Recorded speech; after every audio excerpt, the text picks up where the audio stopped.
अच्छा, carboxylic acid की formation कैसे होती है, कैसे बनते हैं कार्बोक्सिलिक एसिड? कार्बोक्सिलिक एसिड हम बनाते हैं अल्कोहल को ऑक्सीडाइज करके। Carboxylic acids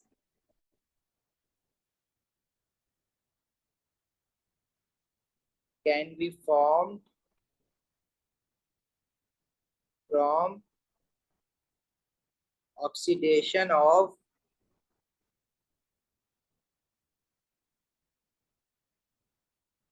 alcohols। अब अल्कोहल, हमने जो इससे पहले वाला चैप्टर पढ़ा था वो अल्कोहल था। जब हम किसी अल्कोहल को ऑक्सीडाइज करते हैं ना, तो वो कार्बोक्सिलिक एसिड बनता है। अब हम अल्कोहल को कैसे ऑक्सीडाइज करेंगे? By oxidising agent. जो हम ऑक्सीडाइजिंग एजेंट यूज करते हैं अल्कोहल को ऑक्सीडाइज करने के लिए, वो यूजुअली हम लोग एसिडिफाइड पोटेशियम मैग्नेट 7 यूज करते हैं। पोटेशियम डाइक्रोमेट भी हमारे पास एक ऑक्सीडाइजिंग एजेंट है, उससे भी हम ऑक्सीडाइज करवा सकते हैं। पोटेशियम मैग्नेट से भी करवा सकते हैं। पोटेशियम मैग्नेट जब अल्कोहल को ऑक्सीडाइज करवाएगा तो वो कार्बोक्सिलिक एसिड बना देगा उसको। और पोटेशियम मैग्नेट का कलर चेंज क्या होता है जब वो किसी चीज को ऑक्सीडाइज कराता है? From purple to colourless.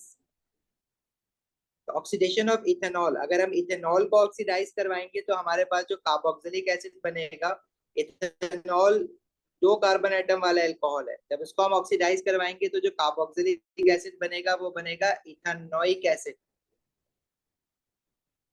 अच्छा, इसकी जो इक्वेशन होती है, इसकी इक्वेशन में ना हम लोग ऑक्सीडाइजिंग एजेंट का फॉर्मूला नहीं लिखते। जब इसकी सिंपल इक्वेशन हम लिखेंगे तो ऑक्सीडाइजिंग एजेंट जैसे इथेनॉल है, उसको हम एक्वस फॉर्म में लेंगे वाटर में डिसॉल्व करके। लेकिन इक्वेशन के अंदर हम लोग KMnO4 जो है पोटेशियम मैग्नेट ऑक्सीडाइजिंग एजेंट, हम इसका फॉर्मूला नहीं लिखते। इसका फॉर्मूला लिख के भी इक्वेशन बनाई जा सकती है, लेकिन वो इक्वेशन जो है बहुत कॉम्प्लिकेटेड होती है। इसलिए हमारे सिलेबस में instead of writing the formula for the oxidising agent, हम लोग क्या करेंगे, हम लोग उसकी जगह पे ऑक्सीडाइजिंग एजेंट को शो करने के लिए एक ऑक्सीजन एटम लिख देंगे इस तरह से। सिर्फ एक ऑक्सीजन एटम लिखेंगे और उसके राइट और लेफ्ट पे ऐसे ब्रैकेट्स लगा देते हैं। This represents oxidising agent. तो इथेनॉल को जब हम ऑक्सीडाइजिंग एजेंट के साथ रिएक्ट करवाएंगे तो इथेनोइक एसिड बनेगा और साथ में वाटर भी बनता है। इस इक्वेशन को बैलेंस करने के लिए देखो, लेफ्ट हैंड साइड पे भी है, राइट हैंड साइड पे टोटल कितने ऑक्सीजन हो गए? 2 oxygen in ethanoic acid and 1 oxygen in water. Left hand side पे इथेनॉल में 1 ऑक्सीजन है और ऑक्सीडाइजिंग एजेंट का 1 ऑक्सीजन है। हम ऑक्सीडाइजिंग एजेंट वाले ऑक्सीजन के साथ 2 लगा देंगे ताकि ये इक्वेशन बैलेंस हो जाए।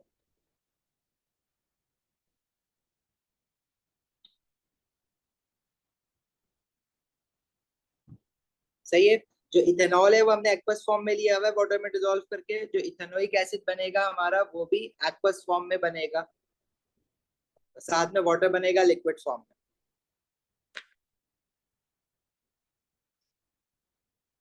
हसन, ऑक्सीडाइजिंग एजेंट फिक्स है, लेकिन इक्वेशन में ऑक्सीडाइजिंग एजेंट नहीं लिखना। इक्वेशन इस तरह से लिखनी है और ये इक्वेशन भी याद करनी है। बैलेंसिंग हमेशा सेम होगी। अगर आप फॉर एग्जांपल क्या कहते हैं, प्रोपेनॉल के लिए इक्वेशन बनाते हो तो देखो कैसे होगी। अगर हम प्रोपेनॉल को ऑक्सीडाइज करेंगे तो बन जाएगा प्रोपेनोइक एसिड एंड वाटर। अगर आप ब्यूटानॉल को ऑक्सीडाइज करोगे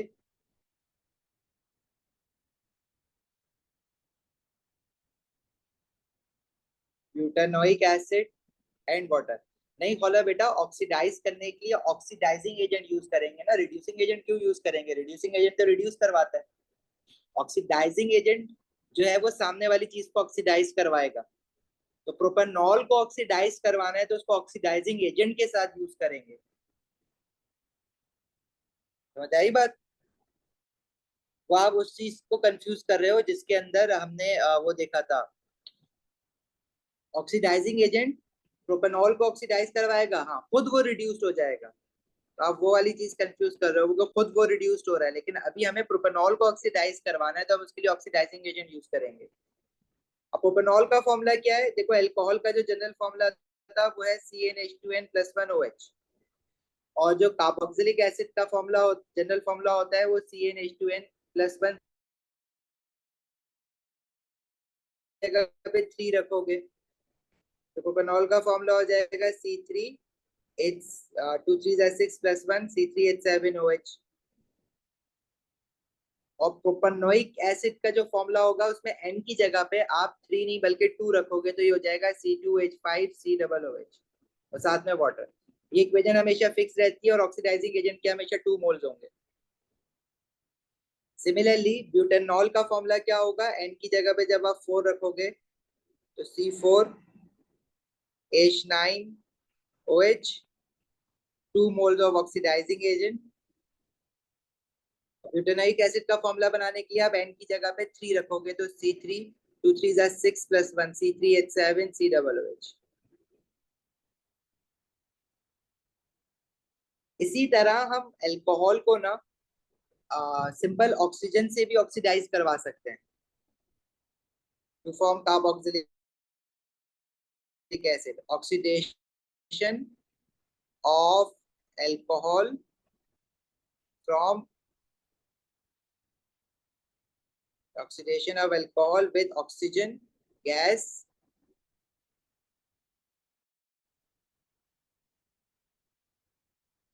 from air। मतलब अगर आप किसी अल्कोहल को एयर में रख दो ना तो एयर में जो ऑक्सीजन है और एयर में कुछ हमारे पास बैक्टीरिया होते हैं तो वो स्लोली क्या करता है, ऑक्सीडाइज कर देते हैं to form carboxylic acid. Usually जो हमारे पास इथेनॉल होता है ना, इथेनॉल हमारे पास वो वाला अल्कोहल है जो ड्रिंकिंग पर्पसेस के लिए यूज होता है। इथेनॉल को जब हम एयर वाली ऑक्सीजन से ऑक्सीडाइज करवाते हैं तो हमारे पास इथेनोइक एसिड बनता है। और जो इथेनोइक एसिड है वो बेसिकली हमारे पास जो विनेगर होता है ना सिर्फ, वो इथेनोइक एसिड होता है। तो हम ऑक्सीडाइजिंग एजेंट के साथ भी रिएक्ट करवा के उसको इथेनोइक एसिड बना सकते हैं, और एयर में जो ऑक्सीजन होती है उसके साथ भी रिएक्ट करवा के इथेनोइक एसिड बना सकते हैं। बस फर्क ये होता है कि एयर के साथ जो रिएक्शन होता है, एटमॉस्फेरिक ऑक्सीजन से जो इथेनॉल ऑक्सीडाइज होगा वो स्लो प्रोसेस है, वो बहुत टाइम कंज्यूमिंग है। और इसमें साथ में इसमें भी वाटर बनेगा। ऐसे हमारे पास इथेनॉल है C2H5OH, इसको ऑक्सीजन के साथ रिएक्ट करवाएंगे एयर वाली ऑक्सीजन के साथ तो ये क्या बना लेगा, ethanoic acid CH3COOH and water. अब ये इक्वेशन ऑलरेडी बैलेंस्ड है, इसमें कोई मोल बनाने की जरूरत नहीं है।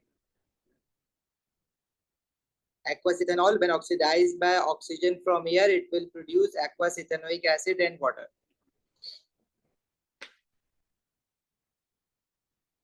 हसन अगर आप इथेनॉल को ऑक्सीडाइज करवा रहे हो तो इथेनोइक एसिड जो बन रहा है उसको विनेगर कहते हैं, लेकिन अगर आप प्रोपेनॉल को करवा रहे हो तो प्रोपेनोइक एसिड को विनेगर नहीं कहते। देखो ऑक्सीडाइजिंग एजेंट हम लोग दो यूज कर सकते हैं जब ऑक्सीडाइजिंग एजेंट से ऑक्सीडेशन करवा रहे हैं।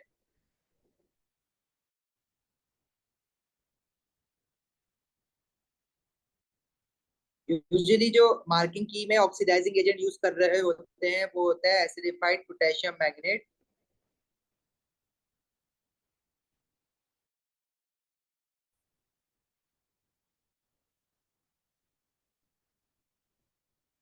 एसिडिफाइड पोटेशियम मैग्नेट 7, और इसका जो कलर चेंज होता है वो होता है पर्पल टू कलर।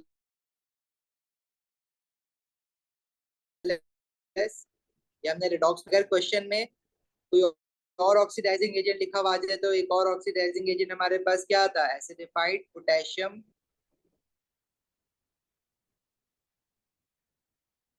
डाइक्रोमेट 6, और उसका कलर चेंज होता है ऑरेंज टू ग्रीन। लेकिन अगर आपसे पूछे कि कौन सा ऑक्सीडाइजिंग एजेंट यूज करना है तो आप जो है वो एसिडिफाइड पोटेशियम मैग्नेट का नाम लिखना।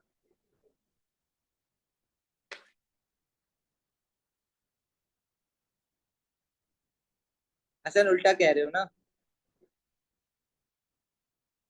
हम पोटेशियम डाइक्रोमेट लिख सकते हैं लेकिन मार्किंग की में यूजुअली वो एसिडिफाइड पोटेशियम मैग्नेट लिखता है। पुराने क्वेश्चन में वो एसिडिफाइड पोटेशियम डाइक्रोमेट भी लिखता था। तो अभी आप on the safe side acidified potassium magnet 7 लिखा करो।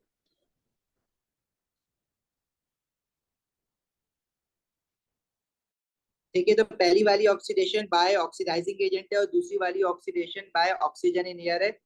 इसको हम बैक्टीरियल ऑक्सीडेशन भी कहते हैं, क्योंकि एयर में जो बैक्टीरिया होते हैं वो इस रिएक्शन को कैटलाइज करवा रहे होते हैं।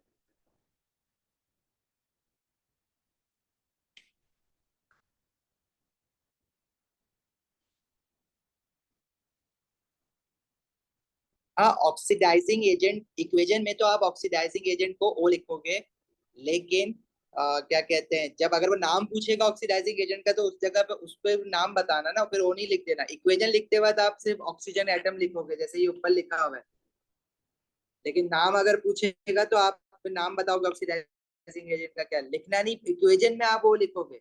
लेकिन वो अक्सर कहते हैं कि name the oxidising agent next part में इक्वेशन लिखवाने के बाद, तो फिर नेम दी ऑक्सीडाइजिंग एजेंट में आप एसिडिफाइड पोटेशियम मैग्नेट लिखोगे। बिल्कुल, मिथाइल ऑरेंज भी ग्रीन होता है, लेकिन मिथाइल ऑरेंज तो एक इंडिकेटर है ना, ये ऑक्सीडाइजिंग एजेंट है। ऑक्सीडाइजिंग एजेंट जब किसी चीज को ऑक्सीडाइज करवाते हैं तो उनका कलर चेंज भी हो रहा होता है, वो इंडिकेटर है, उसका भी अपना कलर है। सही है Abdullah?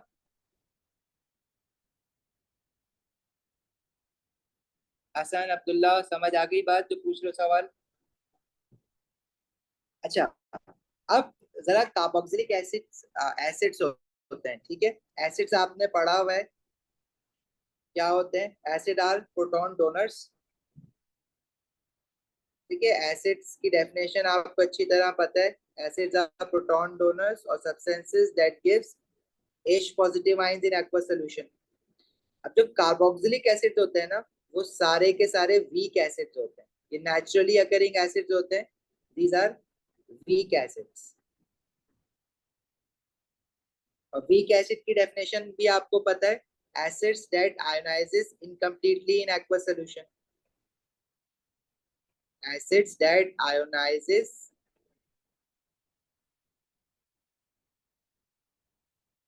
Incompletely in aqueous solution. अब जैसे हमारे पास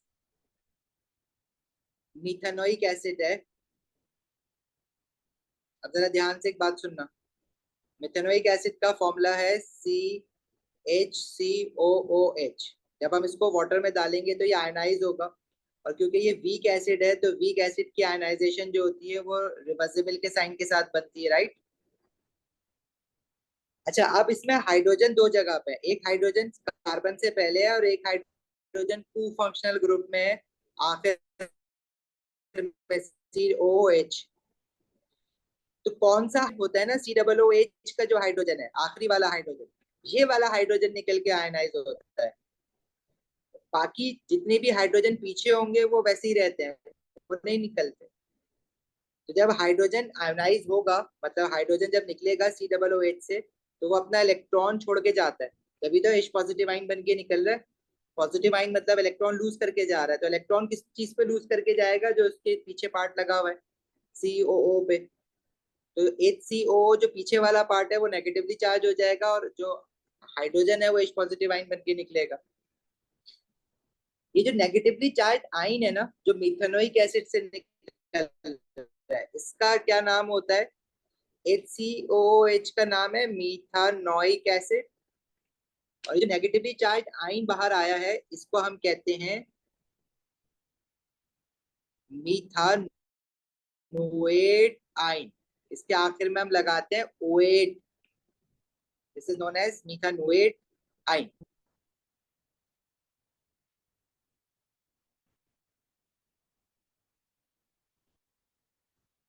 सिमिलरली अगर हमारे पास इथेनोइक एसिड है, इसका फॉर्मूला है CH3COOH। इसको जब वाटर में डालोगे तब इसमें से कौन सा हाइड्रोजन निकलेगा आयनाइज होके? जो लास्ट वाला हाइड्रोजन है ना, जो ऑक्सीजन के साथ लगा हुआ है कू में, COOH वाला हाइड्रोजन। बिल्कुल ही इक्वेशन आपको बनानी आनी चाहिए। तो जो लास्ट वाला हाइड्रोजन है वो तो निकल के H पॉजिटिव आयन बना लेगा, और उसके जो पीछे वाला पार्ट है वो सारा वैसे ही रहेगा, लेकिन उसमें नेगेटिव चार्ज आ जाएगा। तो ये इथेनोइक एसिड से जो आयन निकलेगा उसको हम क्या कहेंगे? जैसे इथेन होता है ना, बस इसके आखिर में ई हटा के आप क्या लगा दोगे, oate, O A T E, this is ethanoate ion. Similarly अगर हमारे पास प्रोपेनोइक एसिड है C2H5COOH, इसमें से जो आइन निकलेगा वो C2H5COO नेगेटिव आइन हो जाएगा, NH positive ion. Propanoic acid से जो आइन निकलेगा उसका नाम होगा, हटा के आप क्या लगा दोगे, oate, O A T E, propanoate ion. Similarly जो ब्यूटानोइक एसिड से आइन निकलेगा, ब्यूटानोइक एसिड क्या होता है, C3H7COOH, ब्यूटानोइक एसिड चार्ज आइन निकलेगा, उसका नाम क्या होगा, जैसे ब्यूटेन होता है तो ब्यूटेन के आखिर का ई हटा के आप क्या लगा दोगे, ओएट, ये हो जाएगा ब्यूटानोएट आइन। सबकी रिवर्सिबल इक्वेशन होगी, वीक एसिड्स है ना। इसी तरह जो पेंटानोइक एसिड से आइन निकलेगा उसका फॉर्मूला होगा नेगेटिवली चार्ज आइन का C4H9COO नेगेटिव आइन, और उसका नाम क्या हो जाएगा, पेंटानोएट आइन।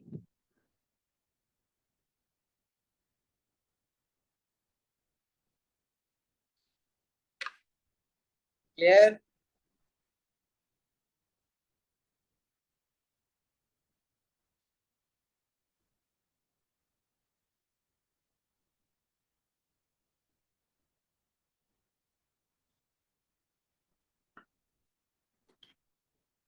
इसी तरह कार्बोक्सिलिक एसिड के भी जो एसिड्स के रिएक्शन थे, उसी तरह कार्बोक्सिलिक एसिड भी सारे रिएक्शन करेगा।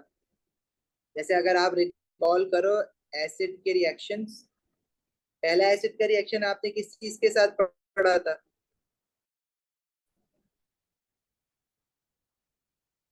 एसिड जब मेटल्स के साथ रिएक्ट करते हैं तो प्रोडक्ट में क्या बनता है, when acids react with metals, ये प्रोडक्ट हमारे पास हाइड्रोक्लोरिक एसिड था, उसको सोडियम मेटल के साथ रिएक्ट करेंगे तो क्या बनेगा, salt sodium chloride and hydrogen gas. इसी तरह अगर हम हाइड्रोक्लोरिक एसिड को मैग्नीशियम मेटल के साथ रिएक्ट करेंगे तो सॉल्ट बनता है magnesium chloride and hydrogen gas. जी हसन बेटा, ये सब है सिलेबस में। सिमिलरली अगर हम लेट्स से इथेनोइक एसिड को रिएक्ट कराएं सोडियम मेटल के साथ तो सॉल्ट और हाइड्रोजन गैस बनेगा। लेकिन जो सॉल्ट का फॉर्मूला होगा ना, तो देखो एसिड में से जो नेगेटिव आइन निकलता है वो सॉल्ट मेटल आइन के साथ मिलके सॉल्ट बनाता है। इथेनोइक एसिड में से जो नेगेटिव आइन निकलेगा वो क्या होता है, CH3COO negative ion, ethanoic, ethanoate आइन। अब सोडियम आइन पे +1 चार्ज है और इथेनोएट आइन पे -1 चार्ज है, इनको फर्दर सिंप्लीफाई नहीं कर सकते। इथेनोएट का 1 सोडियम के साथ आ जाएगा और सोडियम का 1 इथेनोएट के साथ आ जाएगा, तो ये फॉर्मूला क्या हो जाएगा, NaCH3COO। सॉल्ट का जो फॉर्मूला होगा वो NaCH3COO होगा, और इसका जो नाम होगा वो होगा सोडियम, और इस नेगेटिवली चार्ज आयन का नाम क्या था जो इथेनोइक एसिड से बना था, इथेनोएट। सॉल्ट का नाम हो जाएगा सोडियम इथेनोएट। ठीक है, असन स्टार्ट हो गई है कंप्यूटर की क्लास। कितने लोग की है कंप्यूटर की क्लास अभी,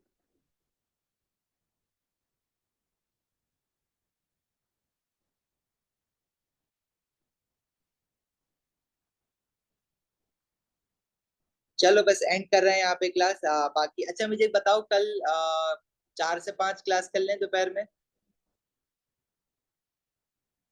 या बल्कि 4 से 5 नहीं, 3:30 till 4 कर लेते हैं। ग्रामीण बेटा क्लास है बच्चों की ना, मिस हो जाएगी उनकी।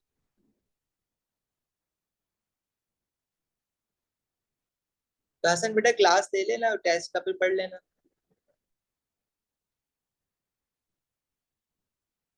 3:30 till 5, सॉरी।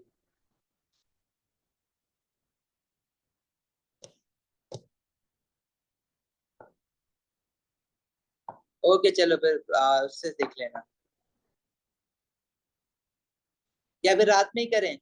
चलो फिर रात में ही कर लेते हैं, जो हमारा टाइम है ना 10:30 वाला।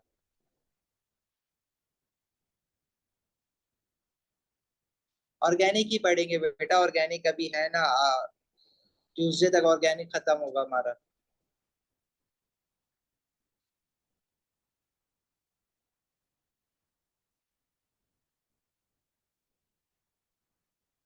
कल टेस्ट है रामी।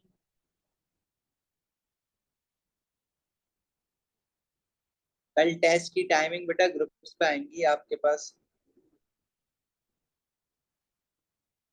चलो अभी क्लास है ना हसन, चले जाओ बेटा कंप्यूटर साइंस की क्लास।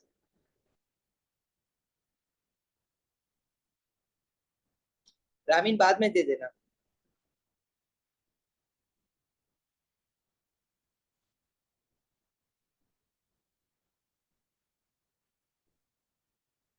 जी जी श्योर रामीन, बाद में दे देना।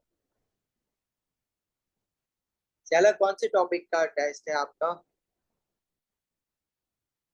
कल? मैं देखता हूँ स्केड्यूल में क्या है।